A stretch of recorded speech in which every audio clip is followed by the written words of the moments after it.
Good morning, everybody. Hey Jared, how are you?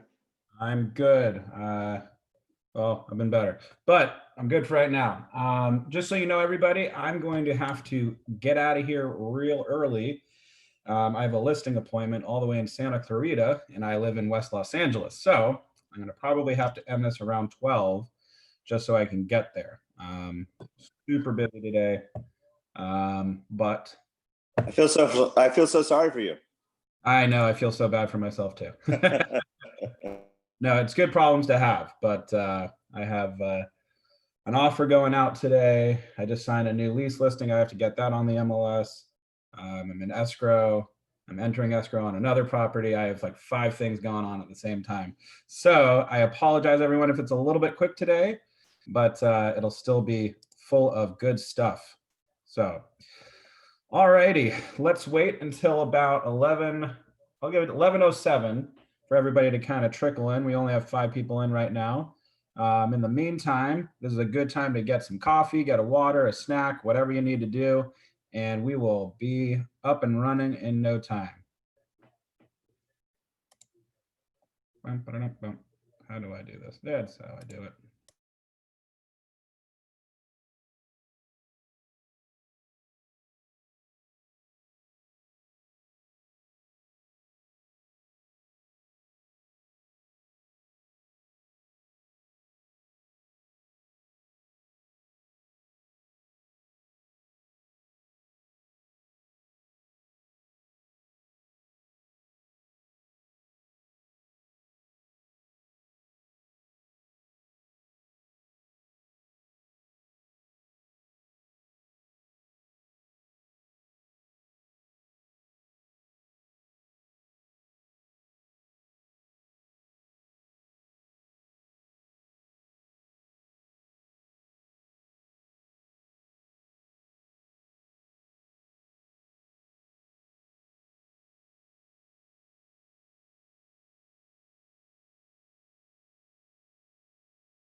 Hey, Alfredo. Thank you. Alrighty. So everybody's just getting in. We'll start at around 11:07. Let some other people trickle in. We'll do a little bit of attendance and our daily 10-4.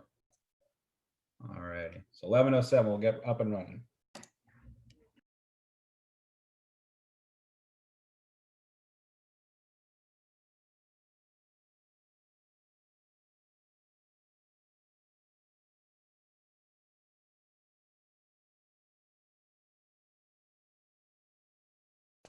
Small class today.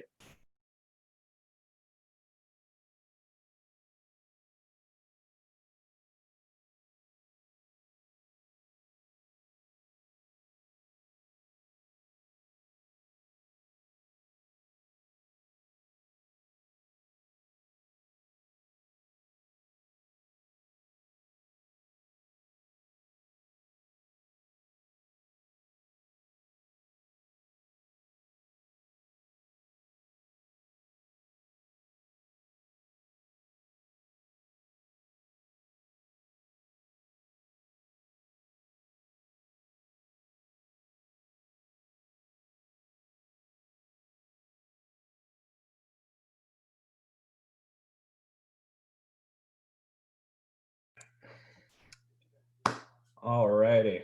How was everybody's night last night? Undecided, apparently. Crazy. Yeah, that's for sure. I barely slept. Completely crazy. Yeah, I went to bed at 3 a.m. just because I work today. If I wasn't working, I would probably stay like till 7 a.m. like watching it. It was crazy.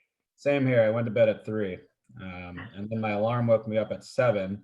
And I was like, oh my fucking God. Excuse me. Sorry, excuse my French. Yep. F- I'm trying to my recall fucking God. 2000. I've been trying to go back to year 2000 when like there was so much confusion then, and I'm wondering. I'm trying to remember how that played out. Was it like this? Yeah, worse actually. Biden just won Wisconsin, everybody, just so you know. Yes. Sorry. You did it? Yep. So, in any event, alrighty, let's get started, everyone.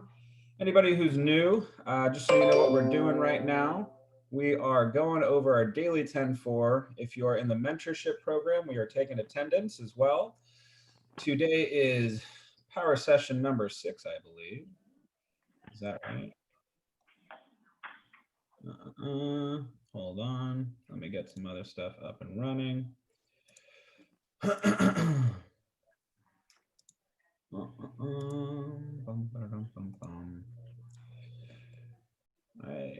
Okay, so as I'm doing this, I'm gonna.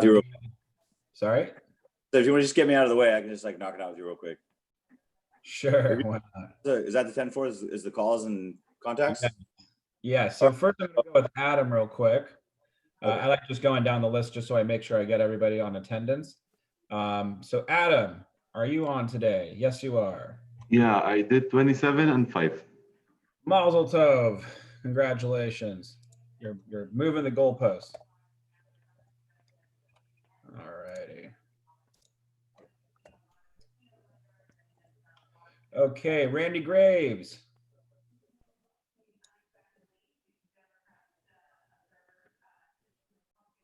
You there, Randy? Hi. Hi. What was How are your daily contacts to, since Monday? Since Monday, about 30, 20. 30 and 20. Very nice. All righty. Michael, are you on? I think Michael's taking his test today. No worries. Emery Orr. Irene, I know you're on. Yes, I am. It's 15:11. 15:11. Nice. And I have a question for you if we have time after roll about real estate. Yes. Let's get through this roll call real Mhm. quick. And we'll get to it. Derek Edwards, are you on? Jimmy? Carolina, I think I saw you. I have 12 and 4.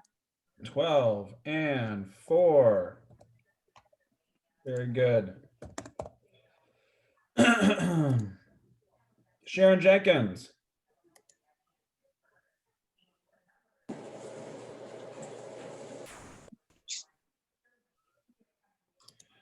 Matthew Doherty. Right here. Hey, buddy. What's up, man? Not impressive numbers, 9 and 4. Like I've said, I'm not in the mentorship program yet. I'm still waiting on my number to come in. I'm just keeping in, like reconnecting with people I haven't talked to in a while. Just let them know like it's coming. It's coming. That's kind of where I am right now. Nice. But Zen. still like, committed to the process and just trying to soak it all up. Attaboy. Thanks, man. Z. Monica Berrigan. Tanya. I don't think Fatima's on. Sunny Lee, yeah. Hey, Jared. Hey, buddy. I've got 10 and 6. 10 and 6. Very nice. There we go. Rochelle McKinney. Devin Martin. Cindy. Maggie Pay. All right, and I think I see a new face. Is that Ellie Beniger? How are you? Hello, I'm good. How are you guys? I'm so good. So what we're doing right now, are you just brand new to the office or just a refresher? No, I'm new. I started last week. I contact 10 persons, 7 answer. Hopefully I will have a listing next week. Atta girl, I like it. Yeah. Good very job. good. Yeah. And how do I spell your name again? It's Ellie. Like, I don't know. Yeah. Venegar. Venagar. Yes. Awesome. Very good. Welcome. Thank you. Okay. So what I'm going to do right now, everyone, is I'm going to go ahead and get into the KWU, as we always do. And I will go ahead and post the material up on, one second, in the chat for us to follow along. Again, this one's going to be a little bit of a quick one today. I have to be all the way in Santa Clarita at around 1-ish. So I'm going to have to end at around 12. So we'll do a little bit of popcorn today, have everybody read a little bit. Let's see, student resources. Number 6. Oops. There we go.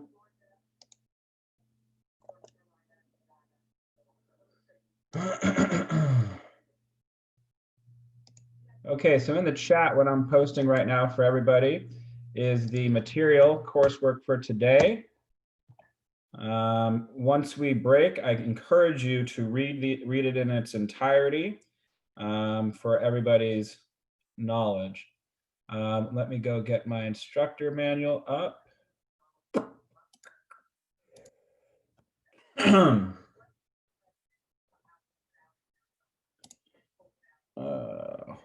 Where did it go? It left me. It always leaves me.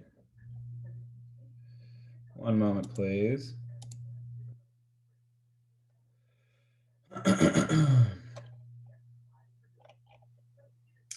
Where? Is this session number 6 or number 5? Number 6. 6.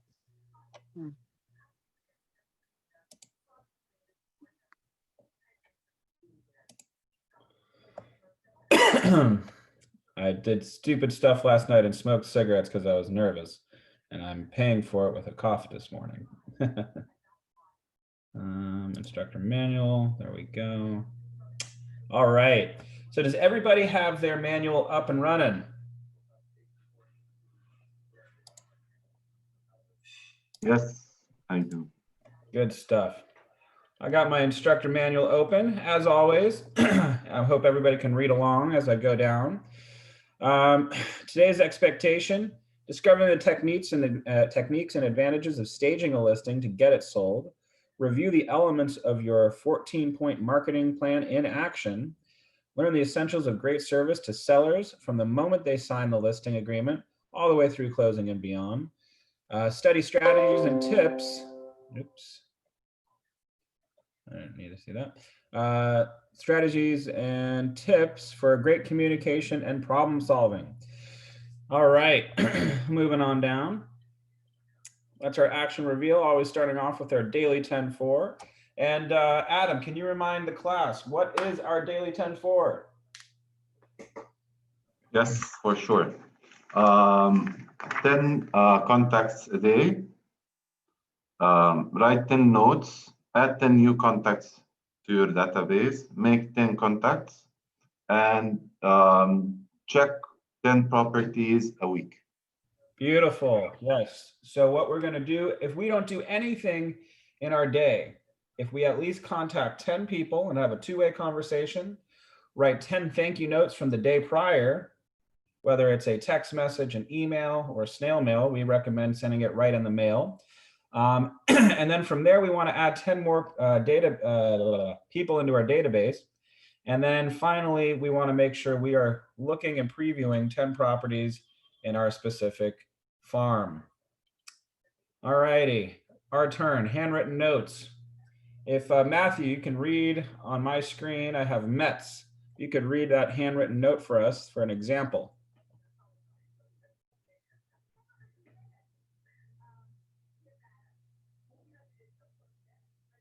You there, Matthew? There I'm you- on page, I got page 8. Like what page is that you're talking about? Can you see my screen? Am I sharing Handwritten my notes, page 9. screen? Boom. Write a note or, can you guys hear me? Yep. Shit. Yes, we can hear you. Okay, cool. All right, let me get started. 1, write a note to 2 to 3 people you called to thank them for their time. Mets, thank you for taking the time to chat with me today. It was great to catch up with you and let you know what I've been up to with my business. I'm thrilled to be with Keller Williams, of course, and I'm available to you at any time to be an asset and resource to you, your family, and your friends. Please call me whenever a question or need comes up. I'll stay in touch. I appreciate you, and I wish you all the best. Keep going. That's good right there. So the referral one is pretty much the same, just a little bit more referral based. So what I really recommend everybody to do is go ahead and copy and paste that into a Word file, save it, and that way you can send emails off really, really quickly when you're following up.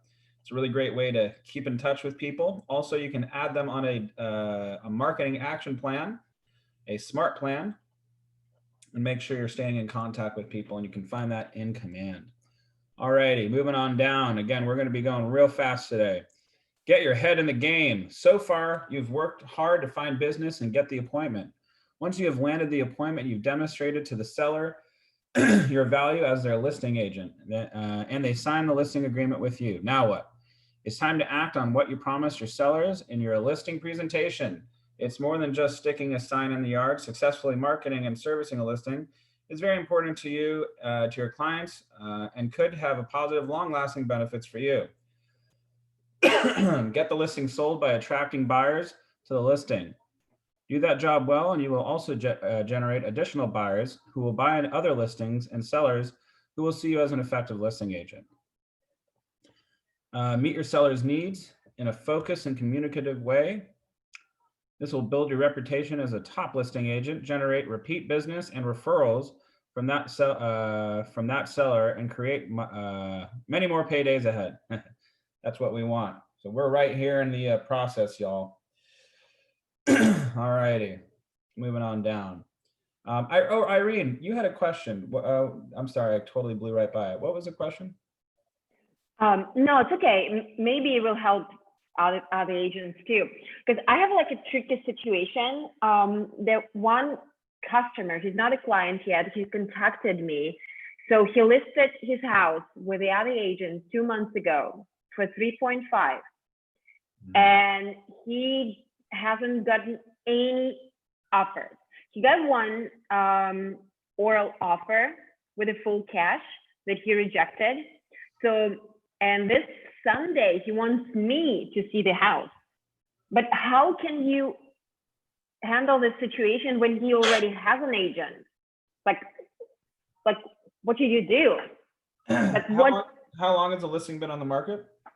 2 months, and I ran CMA. I feel like his house a little bit overpriced because he priced it at 3.5, and 2 closest homes that have been sold for the last 4 months, one in August and one in September. They were sold for 2.9 and 3.1. And the one house that had been sold for 3.1 has a tennis court. It's a gorgeous house. Like, I must say, it's one of, like, really, really gorgeous. But I don't feel like it costs 3.5, and I'm not sure that he's gonna go lower. Like, how can you handle the conversation about the price, and how you handle the conversation about him having another agent and wanting me to sell his house? Like, so yeah, so that's interesting. Can you ask him, one, when is his listing expiring? 2, is he planning on signing a listing agreement with you? 3, what is the purpose of seeing the house? You're happy to see it, but is there a reason for seeing it? because he said, like, oh, can you find me a buyer? Please find me a buyer, because the house been in market in 2 months, no offers. Could you please find me a buyer? Just take a look at the house. It's an amazing house. Like, find me a buyer. And I was like, oh, you're not signing with me, but you want me to find you a buyer? Yeah, so that's a little bit difficult. So what I usually say in that situation is I say, Mr. and Mrs. Seller, I'm happy to find you a buyer, but unfortunately, without being able to market it, it's very difficult for me to find that exact buyer for you. While I have many buyers who are looking in your area, to find one that's specifically looking for your property and your price range and your area is kind of like winning the lottery. That's effectively what your listing agent is supposed to be doing, is finding other agents who have buyers. Can I ask you, what is your agent currently doing for marketing your property? And then he's going to say, oh, they just put it on the MLS. Or they're doing a lot of other stuff like social media or whatever, but you want to figure that out. And then, unfortunately, in my opinion, that's somebody who you want to keep in your pipeline. Maybe go ahead and take a look at it. Maybe you can get the listing when it expires, but that's what I've been thinking. What I've been thinking. Yeah. So unfortunately, it's kind of difficult. I mean, you can ask around, absolutely. But in my experience, it's kind of like looking for a needle in a haystack without being able to market.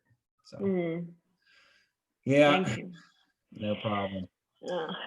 All righty. So speaking of Irene, can you read page 12? Make it happen, marketing and servicing your listing. Page 12, let me find it. Okay. Make it happen, marketing and servicing your listing. Fiduciary, a person who is legally and ethically entrusted to manage money or property between two or more parties. Being the seller's fiduciary means serving and marketing their home in the most effective way. There are 3 steps in the critical phase of your listing relationship with any seller. Stage the property, market the listing, communicate with the sellers. Boom. That's pretty much it right there. So yeah, without being able to market the listing, to go back to your question, it's very difficult. Yeah. Very difficult. And frankly, it sounds like the gentleman's overpriced or over. Yeah. Really, like it's like, oh. Yeah, I mean, I'm gonna print something. Yeah, there's a lot of buyers in this market. I went to a listing that was priced around $3.3 million, and they had 12 showings the first day on the market, 18 showings the next day, and they've been showing it ever since then. So that gives you an idea. An accurately priced property should be getting offers. So, all right. Now, stage the property. If I can have, let's see, Ellie, if I could have you read stage the property, and you could read it off my screen if that's open. Yes, I don't have mine open. Can you see my screen that I'm sharing? Yes, I'm sorry if I have the braces on, so if I speak a little weird, just sorry about that. Don't worry, I speak weird all the time, so you're good. Yes. The property. Think about buying a car. When you look online or see a car on a lot for sale, what attracts you the most? The shiny, clean car with newest tires, or the rusty, dirty one with bald tires? Of course, you are thinking, what's the price? So it comes down to price and condition, right? You will be willing to sacrifice a little condition if the price is right. Should I keep going? Yes, please. It's the same with houses, especially in a competitive market. The homes in the best condition, price, property. Go quickly, and that's what you want for your sellers. Most homeowners know it's important to keep a home clean, bright, and free from clutter while it's on the market for sale. But sometimes taking the extra step to stage a home can make a difference in how a buyer values it, the price a seller might get it for it, and how quickly it sells. Beautiful, beautiful. Yeah, so goals of staging: present the best face of the home, maximize the spaciousness of a home, allow visiting buyers to envision themselves in a home instead of seeing the seller at every single turn. That sounds kind of like Yeah. selling, still not the steak. Sorry? I'd say that's kind of sounds like, sorry, I'm right by LAX, dude. So there's like a plane taking off right now. But it Okay. kind of sounds like selling the sizzle versus the steak. Basically, I like the analogy. Perfect. You want it to sizzle. So actually, I'm going to be doing this today a little bit later on. I'm going to go determine if this house that I'm listing needs to be staged, if it's in a good showing condition. So that's what I'm doing later on today, and obviously getting the listing signed. Now, the particular property that I'm going to take a look at, the area has a bunch of different homes that have sold, and the prices are kind of all over the place. Now, the house that has sold for the most money in that area was staged professionally, and the house that sold for the least amount was just an empty, whatever. Oh no, excuse me. The house that was sold in the middle was just an empty house, and then the house that sold for the least just had a bunch of clutter, just a bunch of personal items all around and stuff like that. So, as you said, Matthew, why do you think the one that was staged sold for the most? Say that one more time. I'm sorry. So the house that I'm going to go take a look at today, the one that sold for the most, it was completely staged versus the one that had a bunch of clutter all over the place sold for the least amount. Why do you think that is? I mean, people are going to always, like, if you go and you're looking at, like, in an older car sales reference, you go in there and it's got white wall tires and bucket seats and all those kind of things. That's the sizzle. And people see those things and they don't look deeper. Now, I can't say for sure which, because I feel like we didn't say which was a better unit. But it's almost like, I used to work in the auto industry and I know a lot of mechanics. And when they purchase cars, they go under the hood, and they look and see like the real quality of the product. And so I think if somebody doesn't do that in a home, maybe they see the French windows, the French doors, and they see, just things like exterior things that look good, but the bones are not there. Yeah, That's what make a difference. Sure, absolutely. And more importantly, that's why we do inspections on properties. Right. But for me, I think that if you stage something, you have an opportunity to win them over with their hearts. They see it, they fall in love with it. They can imagine themselves there.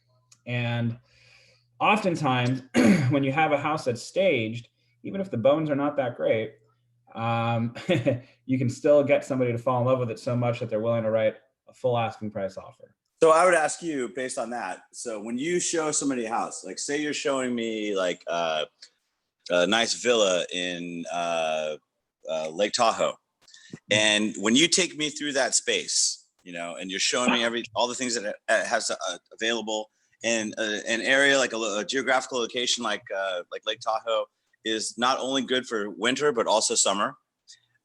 They both have benefits. You can ski, or you can water ski, or you can snowboard, or whatever you want to do. So when you go through a space like that, are you going to more focus on trying to create a potential future experience for them? Put that in their mind, like, I see you guys in November, chaletting down the slopes and, coming in here and making s'mores or whatever, or barbecuing on the side of the lake in July. Are you trying to like put an experience in their mind and create an emotion? Yeah, that they absolutely. can potentially connect with in the future? Absolutely. I think that, in residential real estate, do people think with their heads or with their hearts? Totally their hearts. 100%. I think it's your heart. I Unless honestly, a little bit of like family.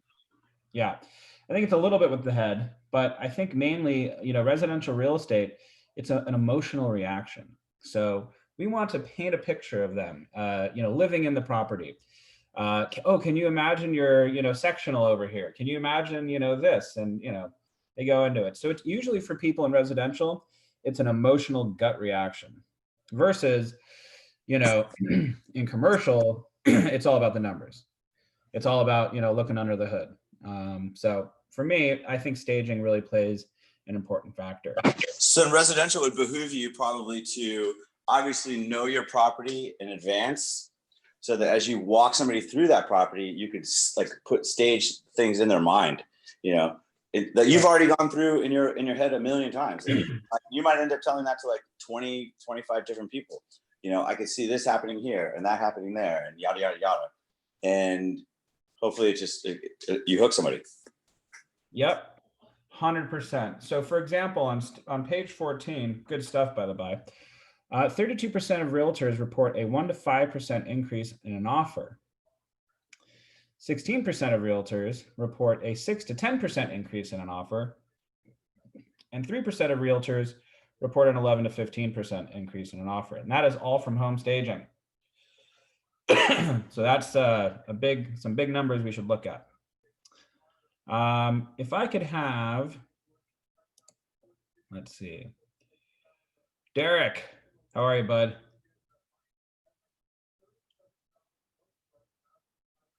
You there, Derek? I'm here, buddy. How are you? I'm good. Can you read on my screen that I'm sharing? Sure. According to the National Association of Realtors, all the way down to the end of the page. I have it highlighted. You bet. According to the National Association of Realtors 2015 profile of home staging, the median cost spent on staging a home is $675. And where is that money most often spent? The living room is ranked #1 room to stage to increase the value a buyer is willing to offer for a staged home compared to a similar non-stage home. The graphic shows how the other rooms rank in importance of interior staging.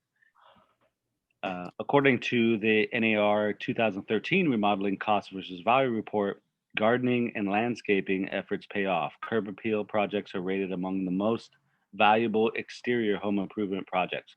A pleasing exterior with well-groomed shrubbery can really make a home stand out. Couldn't be truer. Absolutely. Now, what I think is kind of funny about this, picture that we're seeing, they rate the exterior #5, but yet they say something entirely different. So just keep that in mind. But in this picture, it shows living room, kitchen, master bedroom, dining room, and then the exterior is #5. It's in my experience, the exterior is just as important as the living room. So I'd count both of those as 1 and 1, and then everything else seems to be pretty accurate. So good stuff. A little can of paint in the exterior typically does the trick. All righty, let's see. So, we can see the answers over here, so I don't want to give it away. On page 15, could I have Sunny, can you go ahead and read the entire page up down to, I don't see why this is so important. Although you've discussed staging in your listing consultation, when it comes time to actually do it, some sellers may show reluctance and raise objections. Stress how the home's appearance helps to achieve a quicker sale and higher price. How would you handle the following objections? I don't see why this is so important. How would you handle that objection, everyone? To Comparison. You have to compare it with different properties that sold for a better price around the neighborhood. Yeah, that could certainly be one, 100%. Let me see. I want to go to this now. Now, by the by, if I switch to this, does that switch on the screen? If I'm clicking back. No. Yeah. Is it switching? Oh, yeah. Yeah, it is. It is? Okay, darn. Well, I'm going to go ahead and show the answers. I don't see why it's so important.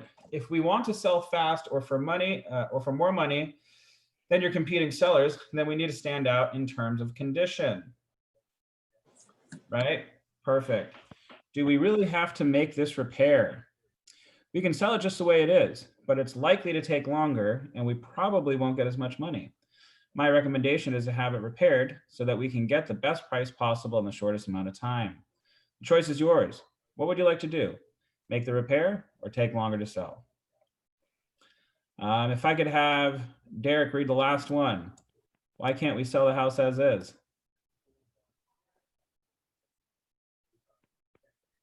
Hang on, had to unmute there. Well, let me tell you why. Would you prefer to pay a few $100s to paint a room, or do you prefer to deduct $500 to $1,000 from the sales price?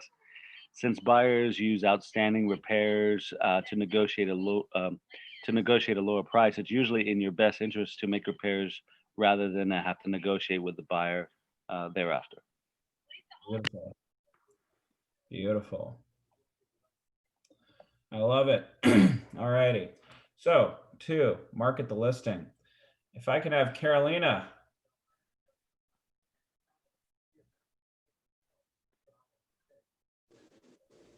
So which page is it? So if you look at my screen, I think I have it shared, but it's page 16. Oh, Market the 16. listing. Mm, It is page Okay. 16. Yeah. 16. Okay, put your listing on buyer's radar screen. Your 14-step marketing plan, which you presented to your sellers in your listing consultation, is designed to produce maximum expose quickly and low to keep to many buyers as possible. Number 1, price the home competitively with the current market price trends. Number 2, advise the sellers on how to attract buyers by showing their home in the best possible light. Number 3, place for sale sign with property files easy accessible to drive-by buyers. Number 4, respond to all buyers inquires immediately. Number 5, optimize the home internet presence by posting your property in Keller Williams listing system, KVLS, local and global MLS system, and social media with plenty of photographs and description of the property. Number 6, market the home on multiple websites, including your own site, my KW local office and KW national site, to attract both local and out-of-town buyers. Number 7, post the home on your branded KW app. And number 8, create files and comment cards for view of the property. Number 9, distribute just like notice to neighbors, encouraging them to tell family and friends about the home. Number 10, target your marketing to advise real estate agent who specialize in selling homes in this neighborhood. Number 11, include the home in your company and MLS tours, allowing others agents to see the home for themselves. Number 12, create the open house schedule and market host the open house to promote the property to prospective buyers. Number 13, target active buyers and investors in your database who are looking for home in the price range and area. Number 14, provide the seller with weekly updates dating your marketing efforts, including comments from prospective buyers and agents who have visited the home. Beautiful. So one that I think is really important was number 10. Target your marketing to active real estate agents who specialize in selling homes in this neighborhood. Why is that important? Most probably they have buyers. Boom. They got buyers. They have listings in the neighborhood. Believe me, those people will be just as happy to represent a buyer as they would to sell their own listing. Money's money. Money's money. And more importantly, you know, why do some people not want to do that? Or not more importantly, but good question to ask. Why is some agents reluctant to share their listing with other real estate agents? They're trying to find the buyer by themselves. Boom, exactly. They're trying to double end it. See, this happens a lot in certain neighborhoods. I experience it more often in places like the Valley, people think that it's better to try to double end so they can make double the price. Now, it's great if you can, and you should be able to do that with your marketing efforts. But why is that a bad recipe, just in general?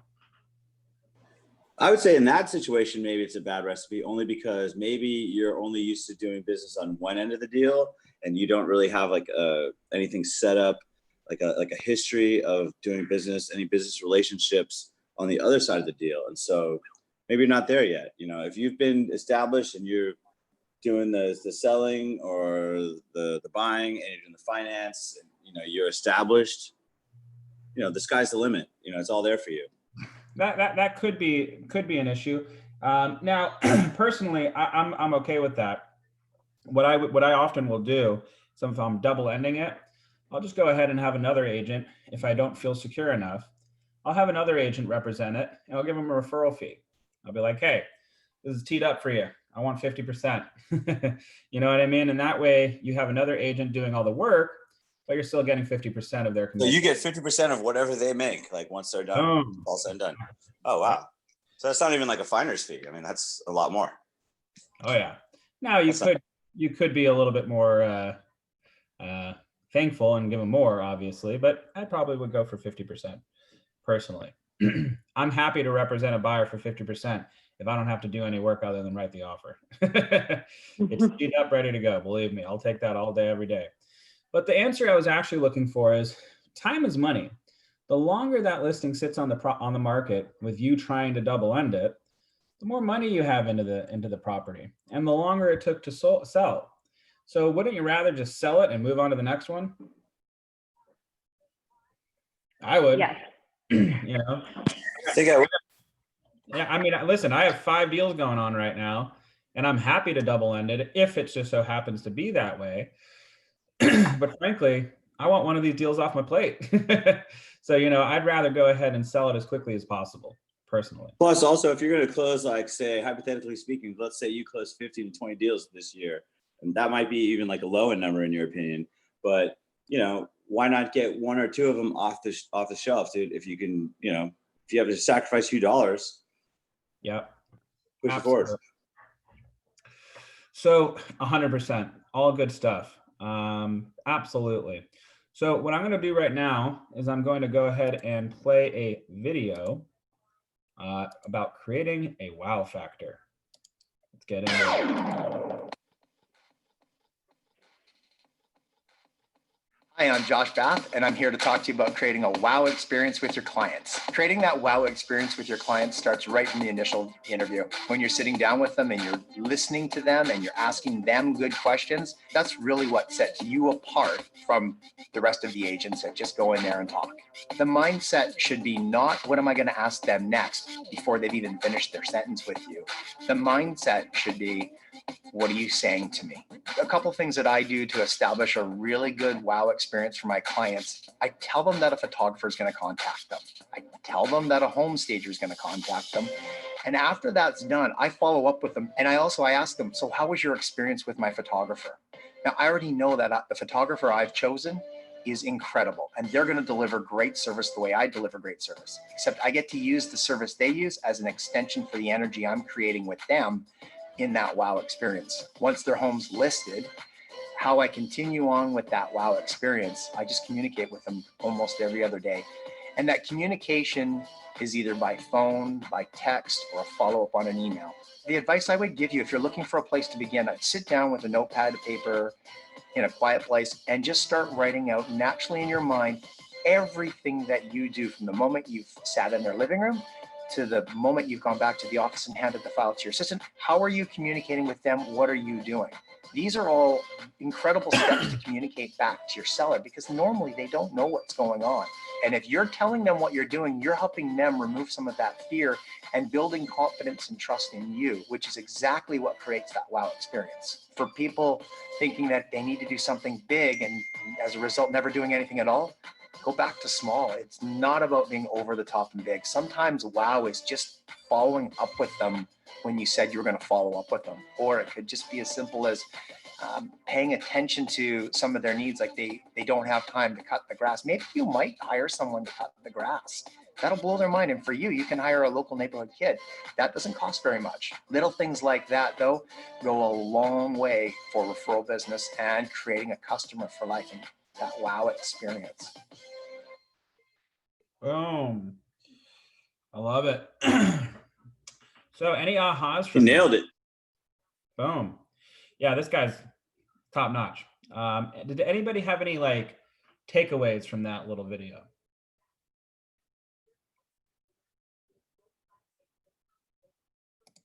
Not all at once. Now, for me, Somebody. no. All right. So for me, it's being systematized. This guy clearly has a system. And so there's no question. And what happens when this happens? What happens when that happens? The second the listing gets signed, this person's going to contact you. This person's going to contact you. We're going to do this. We're going to do that. Blah, blah, blah, blah, blah, blah, blah. So for me, creating a wow factor or wow experience is already knowing your playbook before you even step on the field. So this is an opportunity for us to take a moment and kind of think, what are we going to do once we get a listing signed? You should have like a little checklist, in fact. Boom, boom, boom, boom, boom. Like I said before, in my office in Beverly Hills, I do have a checklist. I don't have it with me right now, unfortunately, or else I'd show you. But my checklist at the office is very similar to this gentleman's. I was actually just seeing if I do have it. Give me a second.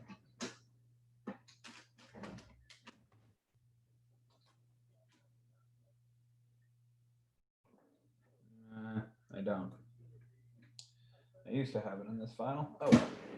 Anyway, I don't. But point is, though, is to have like a little checklist, something predetermined, so you know exactly what you're going to do once you get that listing signed. So very important stuff. All right. I'm going to do, because this is going to be a short class, I'm going to jump over to our next video real quick. Let's see. All right. Hold on. Give me a moment.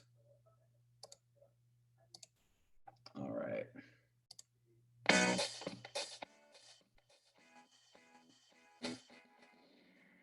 Hi, I'm Chris Suarez, and I'm here to tell you the 5 steps to holding an effective open house. Step 1, strategically select the home you want to hold open. Choose a home that gives you the greatest potential to have buyers and sellers find you. This might be a home that is in a great traffic pattern, whether that be car traffic or people walking by in walkable neighborhoods in your community. Select a home around a local event where neighbors or even out-of-town people might be stopping in. Step 2 of holding an effective open house is advertising and marketing. Marketing begins a week in advance of any open house you might hold open. Begin by posting internet ads a week before. Get a sign in the yard and let neighbors and passerbys know that the home will be open later in the week. Remember to contact both by phone and email any internet leads or phone calls you've received on that listing prior to the open house. Don't forget to make 50 calls around the home prior to the open house and door knock, a radius of about 2 or 3 blocks. Step 3, know your scripts. Know what you're going to say to greet the visitor. Know what questions you're going to ask while they're in the home. One of the greatest first lines you could use is, "Thanks for stopping in to tour my open house. Are you one of the neighbors or are you out shopping for a home today?" Immediately, you'll know if you're dealing with a potential buyer or a potential seller. Step 4 is keep the right mindset and prepare. Remember, open houses are lead generation activities, so enter with the mindset of a top lead generator. Prepare yourself with comparable properties, market research, at least 2 or 3 other homes that you could potentially show should the opportunity arise. And step 5, always follow up with every lead that comes through that door. Call them, email them, write thank you notes that same day. A simple follow-up script to use directly after an open house goes like this. "Thanks for stopping into my open house this morning. It was great to meet you. I did a little bit of digging in the office after we met and after the open house and found 3 other properties I think really fit your search criteria. I know the home that we saw this morning wasn't quite perfect, but these 3 have some real potential. We could get into them tomorrow at 4 or at 6, which would work better for you." Great, let's meet at my office and we can go from there. My biggest aha when doing open houses is remembering open houses are not a technique to keep current sellers happy. In reality, open houses are great lead generation tools to connect with potential future buyers and sellers. By using effective scripts and systems leading up to the open house and great follow-up techniques after the open house, you'll build a database of future buyers and sellers. Thanks for watching KW Connect and make it a great day.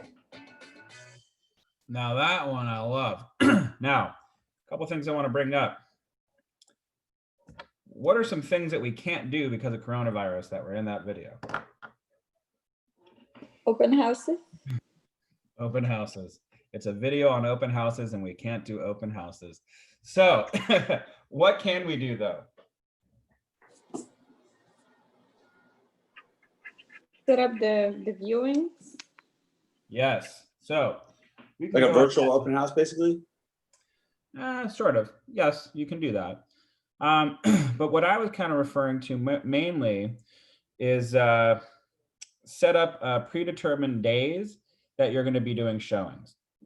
So you can stagger all of your showings on Saturday and Sunday between 4 and 6 or 2 and 5, whatever you want to determine.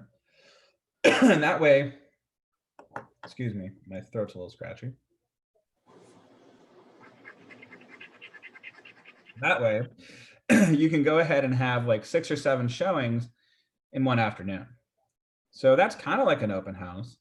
And then also with your social media advertising, could you possibly find your own buyer by doing that?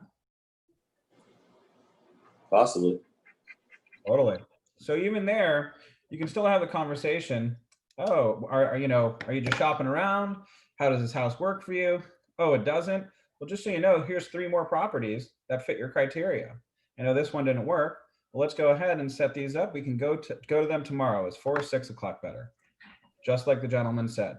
So even though we can't hold open houses, we can still prospect and mail people in the general neighborhood. We can cold call people in the neighborhood and ask if they know anybody who's trying to move to the neighborhood, which is a very, very effective way of doing that.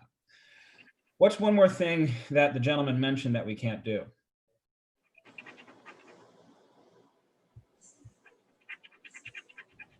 Door knocking, we can still do door knocking. We can't do door knocking. Perfect.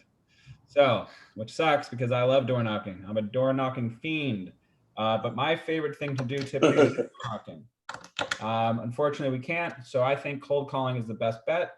You can go ahead and get numbers from title. If you ever take a new listing, just ask your title rep to go ahead and give you numbers in the area.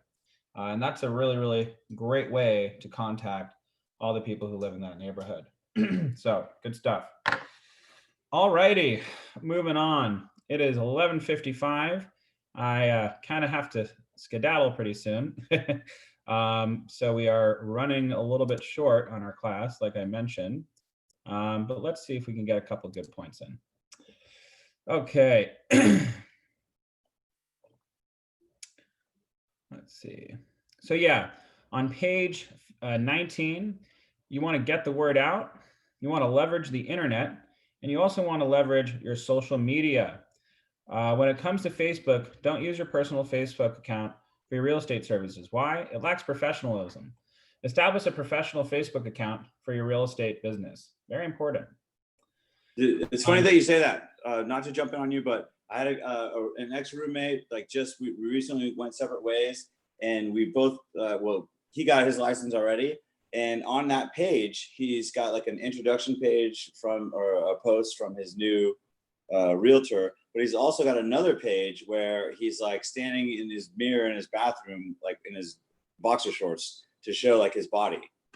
And so I'm like, all right, dude, that doesn't appear too professional to me. Like, no. I think I would have those two completely separate. I agree. Sometimes this goes for guys and girls. Yeah. Are you selling yourself or are you selling a house? I think it's really good to look, attractive and to look presentable.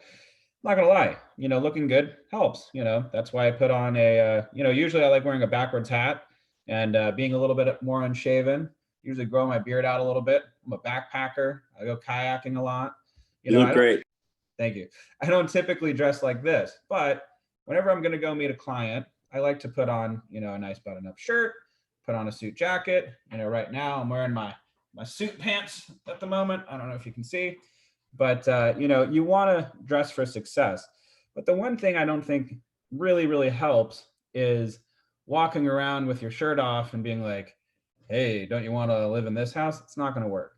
Or if you're, a girl touring a home, but it's just 90% of you, with some camera guy following you around. Don't make the video centered on yourself. Make the video centered on the home. And yeah, fine, absolutely be in the video and discuss the property, show it off a little bit. And this goes for guys as well. Very important that we realize what the objective is that we're doing whenever we're creating marketing campaigns, or for example, how we're representing ourselves online. It's definitely good. A lot of people in this business are models or actors or whatever. So obviously on some regard, on their pages or whatever, there might be, very attractive, model shoots or headshots or whatever. And that's okay. I'm not talking down on that. But, when we're talking real estate pages, that's sometimes why you want to separate it, just so you can be 100% professional. And, when somebody looks at it, they go, hey, this person's going to sell my house. Not just be looking in the mirror all day. So just a little bit of. Also, Jared, when you have a Facebook page, you have a lot of features that can help you for the promotion and tracking your posts and the traffic on your Facebook page, and you can direct people to your website. So it's way better than to use it for a business. That's why it's there actually. 100% analytics. We love data in Keller Williams. We can have predictive analytics. What ads are working the best? What posts are working the best? We can do A/B tests with different advertisement campaigns. Which one was working most? Which one had the most engagement? Maybe we want to focus on ads like that. Before we break, this is very important, a communication checklist. If I could have Matthew Doherty, give me a rundown of the communication checklist on page 22. Oh, wow. I wasn't really taking notes. Is that like everything we talked on today? Well, on page 22, it's a checklist. Oh, okay. Hold on one second. Give me 1 second. 1 second. I got it. 22 right there coming up. Everybody can hear me? Communication checklist. What value do each of the following communication tips provide for the customer? Communication tips: follow preferences. Always ask and learn about your customer's preferred communication method and timing. Is the phone, email, text, etc. twice a week? Value to the customer, I would just say, do you want me to say what that is, or? Absolutely, yeah, definitely. Okay, great. So, okay, obviously, personally, I'm old school, man. So personally for me, text or phone call is best. If I do a reservation of any kind online, I always like to talk to a human person versus do it online. My girlfriend thinks I'm just a fossil because of that, but it just makes me feel better. And so, you just want to kind of play into that with everyone else that you come in contact with. So if they want to be called, emailed, texted, maybe they want distance, whatever, how many times a week, just whatever makes them feel comfortable, so that you're not overwhelming them or making them feel like you're just a tidal wave of action that maybe they're not ready to take yet, or they want to find out more information from. Yep. Continuing on, I would say match style, in person or on the phone. Always seek to match their communication style. Regarding that, I would say I bartended for many. I gotta interrupt you real quick. Yeah. Let's get some other people involved in this. Sorry. No worries. So match style, in person or on the phone. Always seek to match their communication style. Why is that important?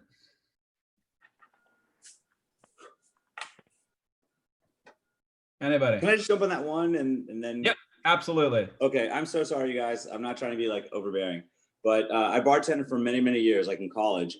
And a lot of times people would come in and they want to sit down at the bar and they want to have some drinks and they want to buy you a shot and interact with you. Okay. And then where I worked was right next to Google and Netflix and all those offices. And a lot of those people come in and they just want to open up their laptop, plug in, order their food and work. And so you kind of got to feel them out. You know, do they want to talk to you? Do they want to engage with you? Or do they just want to like order their stuff and be left alone? Everybody's different. Exactly. Now, another thing, matching communication style is a persuasion technique. You know, I don't know if you've ever noticed some people, they'll talk like this when they're talking. They'll be like, hey, you know, I really want to like, you know, blah, blah, blah, blah, blah. Last night is a perfect example. This might look a little bit familiar. I was in a house full of all Trump supporters. Every single person in the house was a Trump supporter. I was the only Biden guy in the entire house. Now, I'm not going to talk politics. I'm not going to talk politics, I promise. But I was trying to make a point to some of them. And all of a sudden I realized I wasn't reaching them until I started doing this. Listen, what I'd really like to do is have a conversation with you about a very important topic. You know, this is a very important thing. When you look at the situation, I really want you to like really think about it because what am I doing? What was I doing right there? Who talks like that? Just out of curiosity. Trump. All of a sudden everybody's like, I think you have a point there. So I'm matching their idol's communication style. And it was that simple. Just by going, listen, you know, when you're looking at a situation and da da da da da da da blah blah blah blah blah blah blah, all of a sudden they're like, I guess you have a point there. And all of a sudden they start conceding all these points to me and all this stuff. It was that simple. Just matching the kind of communication style that they happen to like. It's a subconscious thing that you're given to the people. Now, it doesn't work all the time. Some people are a little bit, you know, sharper, but, you know, a couple people were drinking, so it was a little easy. But, you know, I love the art of persuasion and communication. So that's something that I'm pretty good at, and I fully enjoy doing it. So that's why that's good. Okay, always update. Ellie, could you read that one? I think you're on mute. Sorry. I cannot see. I don't have the PDF right away. So if you can you see it on my screen? No. Oh, hold on. Let me make sure I'm sharing. Oh, sorry about that. That would help. Can you see it now? Yes, good. So communication tips, right? Should I start? So, well, how about this? Always update on the communication tips. Yes.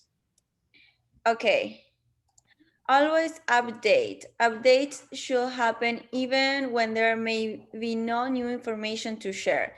If there is no news, consider if there needs to be change in condition, price, or both.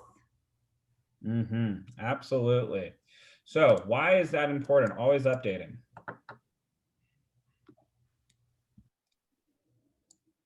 What's the value to the customer? So they know that you care. 100%. And they also know that you're on top of it. You know, for example, if there's a shift in the market, all of a sudden, maybe because of a very contested election, I don't know, you know, you might want to update your clients on what's happening. So, you know, they want to make sure that you're competent and on top of it. All right. Be prompt. Derek, could you read be prompt and tell me why it's valuable to the customer? Be prompt. Always respond as soon as possible or on the expected schedule. You want me to keep going? Yeah, well, why is that valuable to the customer? Oh, well, I mean, nobody likes anybody that's late. I mean, yeah, you know that you're not wasting anyone's time. Yeah, actually, absolutely. And as far as responsive to emails, calls, text, whatever, it's going to show that you're on the ball and that you know you're taking care of their needs. Perfect, love it. All right, Irene, I know that you are a very aggressive agent, so we never talk down. Never talk. Okay, never talk down. Always communicate as a partner with your customer. Right. Believe me, there are times where I just go, I can't believe this client is saying that right now. I can't believe they're saying that. Oh my gosh. Are you kidding me? No, you told me you wanted to do this. So why are you doing that? No. We don't want to talk about that. You want to go, You know what? Listen, and I hear what you're saying. And as your partner, in this, sale of your home, I want to remind you, what we were talking about earlier. Remember when we said that blah blah blah blah blah. I think it was important, because you had mentioned that this was important to you. Is that still the same case? You can always say stuff in different ways, and just maybe help remind them, stuff like that. Okay, let's see. Keep a log. Maintain a communication log in your eEdge database, so you're always reminded of what was said in the last contact. Read a log before you call. Why is that important?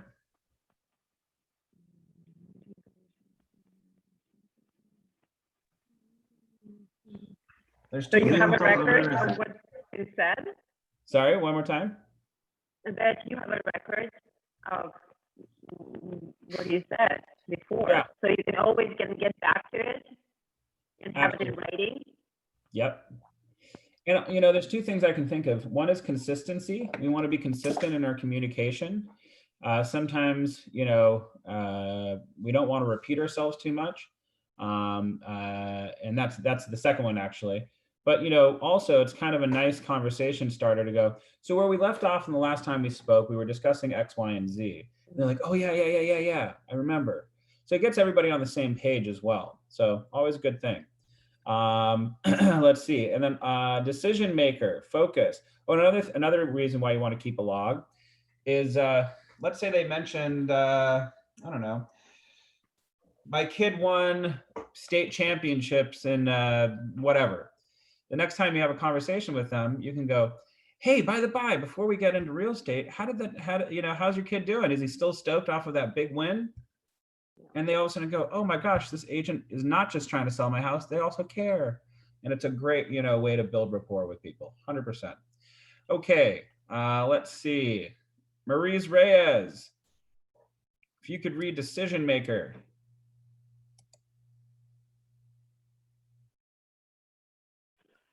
All right, I'll read it for you. Decision maker, focus, always include all decision makers. If we have to have multiple people making a decision, we want to have them all on the same page. Now, I'm getting a second divorce deal, so they're not on the same page. So obviously I'm having conversations with both parties independently, but they're both on the same page as far as selling their house with me, which is great. So we might have to have conversations repeated, but it's all good. A great attitude, always be enthusiastic and positive. This is very, very important. We want to have a really positive attitude whenever we're talking with people. It just helps the rapport building. And whenever we do have to have these difficult conversations, because sometimes you have to be professionally honest with your client, it's always good to kind of come from a positive aspect, especially in those difficult conversations that we have to have. All right, one last thing before we go. Again, I have to leave in literally in 10 minutes, and I got to get a little bit more things prepared. Always under promise and over deliver. So for example, I told some people that I'm going to have their offer in tomorrow. I'm probably going to have the offer in today. If I expect that I'm going to have the listing live on the MLS with all my marketing done and all my ducks in a row by next week, why am I telling them next week? It'll probably take me 2 or 3 days, but I want to give ourselves a little bit of a buffer. So then when all of a sudden, 5 days passes and I have everything ready and locked and ready to go, I can go, hey, I'm a little bit early on it, but hey, I just wanted to show you some of the marketing plan that I have. And so that's just like a good way, because it just makes it look good, frankly. But yeah, if you say you will communicate back once a week, communicate twice a week, or until your seller asks you to scale down. I agree. Say your staging expert will be in touch with the seller that week, and then make sure the stager calls them the next day. These are all very important things, 100%. Now, what is the impact of an under promise and over deliver as a service principle? To be better than to be worse than saying like, oh, I'll call you in 2 days and you call in 5 days. It's better to say I'll call you in 2 days and call in 1. Absolutely. I love it. And I'm going to finish off with the communication tips one more time. Sincerity, be honest and reliable, understanding, focus on their needs, wants, and values, predictability, deliver what is promised and expected, exceptionality, provide the extraordinary and uncommon, responsiveness, report quickly and reliably. Before I go, is there any questions that anybody has? Yes, I have, I'm okay. sorry, Anna. Sorry. No, go, I'll do it. Okay, I missed some classes, so I don't know if you're gonna be next week or if they're online so I can see them. Yeah, so if you go onto the Facebook page for the KW Beverly Hills, you can find some of the classes on there. I recommend though, since this is your first one, I believe, to go ahead and just stick with us. Every Monday and Wednesdays when we do these classes, especially if you're in the mentorship program, I'm supposed to give you credit for completing the classes. So for example, if you go back, I highly encourage you to do that. But if you go back, you're probably going to have to do it again anyway for the mentorship program. If you have a mentor. If you don't have a mentor, then yes, absolutely. Hop onto Facebook and go ahead and read all that fun stuff. Okay, great. Thank Or you. watch all that fun stuff.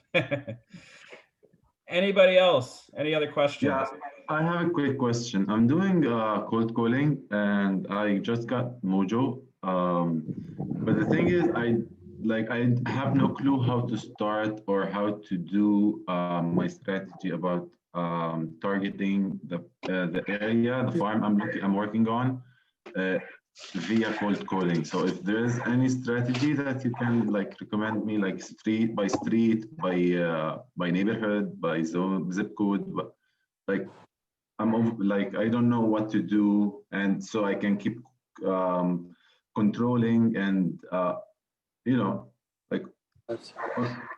Sure. on top of everything, so I can monitor everything. So on Mojo, they have something called the neighborhood search. On Mojo, they have something called neighborhood search. And I think I'm answering your question. Is how do you get all the numbers and how do you stay on top of it? Yeah, what strategy, how can I manage my territory, let's say, or my farm? Where to start? Is there any strategy to do that, or just randomly pick up the phone and call?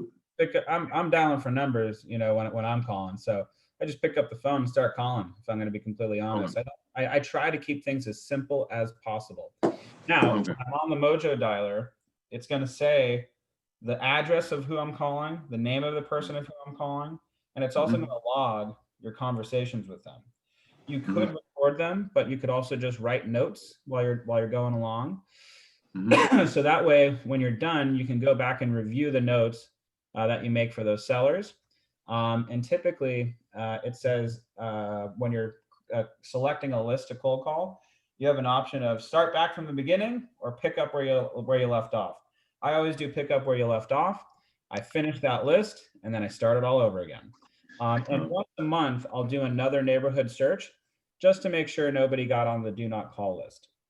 Does that help? Perfect. Is that Mojo under a particular, is it are these people for sure selling their homes, or these are just completely cold calling the homeowners? 100% cold calling them. Okay, now, so they're not divorced or anything like that. That's in the title, right? Yes, that would be title. Okay. Yeah, that's where you get that. And you can also upload those via a spreadsheet onto your Mojo dialer if that's what you're using to call your form of market or prospecting. There we go. So, personally, what I usually do to get divorce clients is I'm befriending a bunch of divorce attorneys. And that's how I get, that's why I have 2 divorce clients right now. I'm friends with the attorneys and they just, send it to me. Well, I'm not friends, but, professionally, I have a professional relationship with them. They like what I do. So I get them from that. And that's how I get my divorce clients. But other people, they like to call. And I think it's a great way as well. Yeah, totally. Okay. What happens after you graduate this class, the Ignite class? What comes next? Do you let everybody know, like you're Christine, or how does that work?